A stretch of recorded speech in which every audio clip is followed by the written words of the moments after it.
શૂન્યમાંથી સર્જન કર્યું હોય તો અમારા ચેરમેન છે. શું કહેશો, કઈ રીતે મંડળીની મુલાકાત લીધી હતી? આજે બગસરા પોલીસ સ્ટેશન ખાતે હાલમાં જે સમગ્ર ગુજરાતમાં નાણાધીરના વ્યાજખોર વિરુદ્ધ ડ્રાઈવ ચાલી રહી છે એનું લોક દરબારનું આયોજન હતું.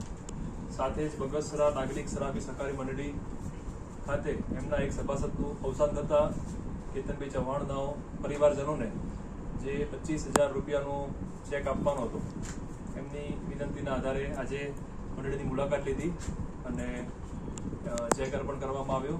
સાથે જ બગસરા નાગરિક શરાબી સહકારી મંડળી 40 વર્ષથી કાર્યરત છે એના વિશે જાણ્યું, એની અલગ અલગ બ્રાન્ચો વિશે જાણ્યું અને એમના તરફથી આ ઝુંબેશના સંદર્ભમાં કે અન્ય કોઈ પોલીસને બીજી કોઈ પણ પ્રકારની મંડળીની જરૂરિયાત હોય તો એની બાંહેધરી આપવામાં આવી અને વિનંતી પણ કરવામાં આવી.